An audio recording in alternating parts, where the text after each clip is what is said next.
When doing some word problems, make sure you're thinking about what it means in the real world. For example, if you're doing something in physics where you're looking at trying to calculate the force or acceleration of a skier downhill, you got to remember, think about what it means in the real world and what you've experienced. You know, those of you who've been on skis or you've seen people, there's some friction or some resistance in the movement. But you know, a lot of us know from rolling down a hill, from going downhill in a car, bicycle, watching things move and roll. We know from the totality of our knowledge that gravity will pull something downhill. You know, we can get that through some levels of abstraction. You know, of course, we just see something go downhill when nothing's restraining it. But otherwise, as we and, you know, animals know, something will go downhill when nothing's restraining it. So we've got gravity pulling the skier down, but friction resisting. And you got to remember, if we're going to figure out what friction is, you know, we got to stop before we do that. Okay, we can get the angle and figure out what the force is along the slope, but we got to figure out the force of friction to subtract the two, because friction's opposite the direction of motion. So we can figure out friction. Remember, we can't do that unless we first get the normal force, because friction's dependent upon the normal force.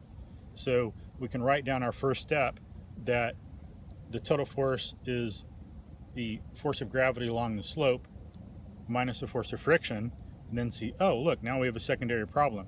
So let's have this side of our page and this side maybe, and over here we'll figure out what the force of friction is. And that's going to be the coefficient of friction times the normal force.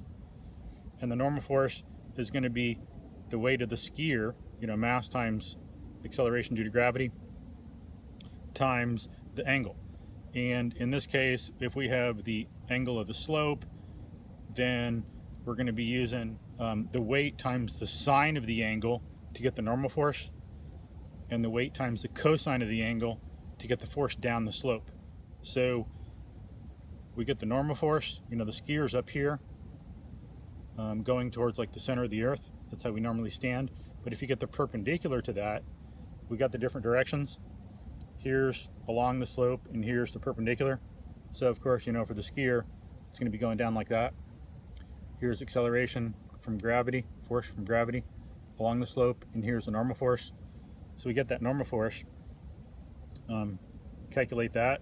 Remember, normal means perpendicular to a surface. It comes from ancient Greek, meaning like carpenter's rule.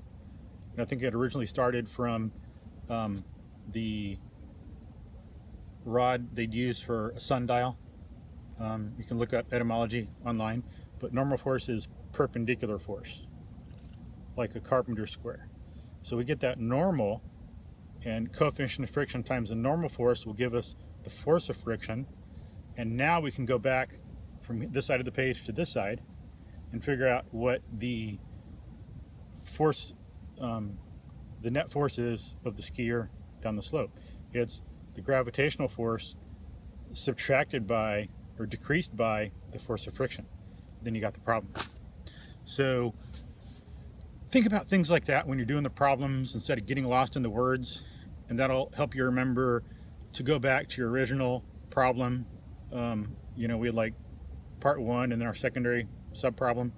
You can remember to go back to that to do your work, because you get in the habit of solving one problem in math, and so a lot of times, oh, you just solved this problem and go on to the next. It's just kind of a habit you develop.